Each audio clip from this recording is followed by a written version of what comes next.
Avez-vous déjà entendu, parfois, le silence parler? Avez-vous vu la lumière s'y mettre à chuchoter? Sous ce voile d'apparente légèreté, combien d'âmes se sont brisées sans jamais se révéler? Combien de larmes ont glissé, sans bruit, derrière un masque, une blouse, dans l'ombre de la nuit? Voyez-vous, mesdames et messieurs, dans la poussière des heures et des veilles, certains restituent la dignité à ce que l'époque, elle, dérobe à merveille.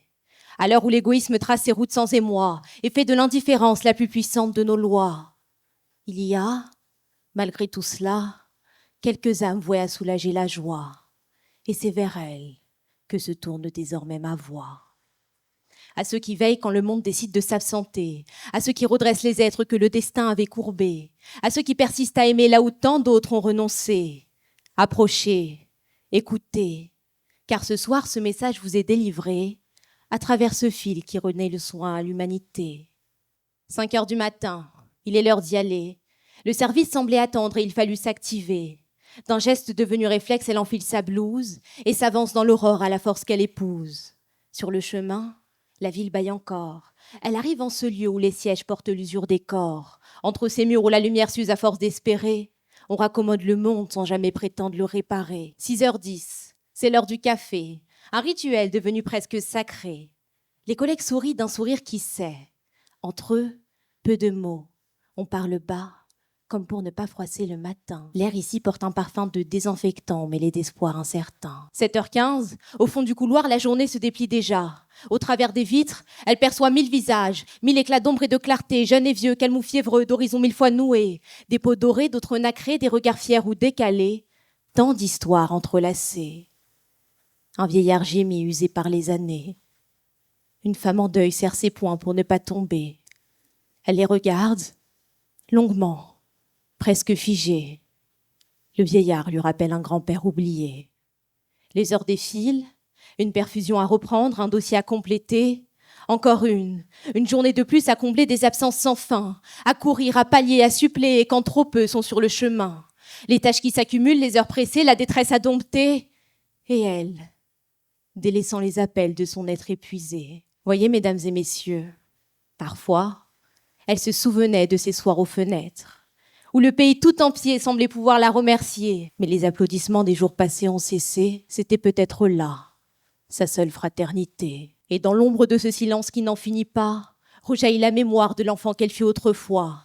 Petite, elle rêvait de sauver des vies, croyant qu'en soignant on pouvait toucher à l'infini.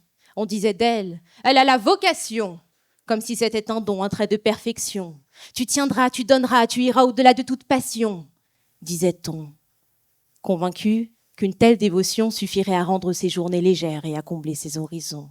Mais personne autour d'elle ne s'enquit de ces nuits sans sommeil, de cette fatigue qui s'incruste dans les os jusqu'à ressembler à une seconde peau, comme si la vocation par miracle l'immunisait du doute, de la peine et de l'épuisement, comme si la vocation elle seule dispensait le monde de la regarder vraiment. Mais nul ne traverse cette vie sans emporter un jour la vérité. Elle a été touchée de la maladie de notre époque, celle-ci difficile à diagnostiquer. Et cette maladie, mesdames et messieurs, ce n'est pas le corps qui ploie, c'est le lien qui se défait, la fraternité laissée aux abois. Elle a soutenu les vies, les âmes et toutes les détresses, jusqu'à ce que l'ombre du monde s'invite dans sa jeunesse. Alors vous l'aurez sans doute compris, ce récit que je vous livre aujourd'hui s'achève dans le silence de la vie. Le rêve d'enfant est devenu fardeau, et le don, lentement, en oubli s'est fait tombeau. Elle s'appelait Claire, un nom trop lumineux pour la vie qu'elle portait. Elle accueillait la douleur des autres, ignorant que sa propre peine grandirait entre les nôtres. Si Claire s'efface ici, c'est afin que vous apparaissiez, et en elle quelque chose de votre être puisse se révéler. Ce n'est pas sa fin que nous devons mesurer, mais ce qu'elle expose en creux, de nos forces, nos dérives et nos fragilités. Chère assemblée, laissez-moi m'interroger sur une énigme qui traverse vos journées. Un paradoxe, ma foi, difficile à appréhender. Vous offrez l'humanité sans compter. Vous la versez dans les vies que vous croisez. Et pourtant, bien souvent, vous avez l'impression qu'elle ne vous parvient jamais. Vous avancez isolés comme des lucioles dispersées, persuadés que vos nuits ne peuvent être devinées. Vous portez vos heures, vos peines, vos silences, et croyez que personne ne perçoit votre souffrance. Pourtant, regardez autour de vous d'autres bris pareils, et chacun porte en soi ce qu'il adviendra des merveilles. Alors souvenez-vous, quand tout semble se noyer, nul mieux que vos semblables ne peut vous éclairer. Une luciole voit toujours une autre luciole briller.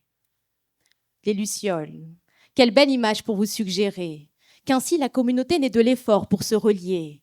Elle exige la volonté de chaque lumière singulière, sans lequel l'espace du commun demeure froid et précaire. Voyez, il est très souvent question d'évoquer le collectif comme d'un refuge ou d'un rempart.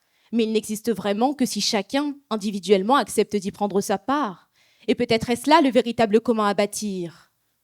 Celui qui protège l'individu, sans jamais le diminuer, le contraindre à s'abolir. Comprendre que votre force n'est ni dans l'héroïsme, ni dans le sacrifice, mais au travers de cette alliance simple entre responsabilité et justice. Alors à vous, mesdames et messieurs, à vous qui compensez l'anémie du lien qui se délite et luttez contre l'érosion d'un quotidien qui s'effrite. À vous qui soutenez, soignez, accompagnez, recevez enfin ce que l'on tarde d'ordinaire à vous donner, la reconnaissance pleine sans détour, sans délai, pour ces gestes quotidiens qui jamais ne cessent d'irradier. Merci pour votre dévouement, votre ténacité sans pareil, que votre communauté se serre, se renforce et se révèle. Et n'oubliez pas, n'oubliez jamais, que le collectif n'est pas un refuge qui s'improvise. Il naît de l'individu, de sa lucidité, de sa prise. Il exige de chacun constance et honnêteté, ce courage d'aller vers l'autre, envers celui qui nous fait la grâce d'exister. Puissions-nous tous, devant votre exemple, nous incliner, et à notre tour, le monde, changer et façonner. Votre courage est silencieux donc grand. J'ose espérer, en cet après-midi, avoir été à la hauteur du présent. Merci.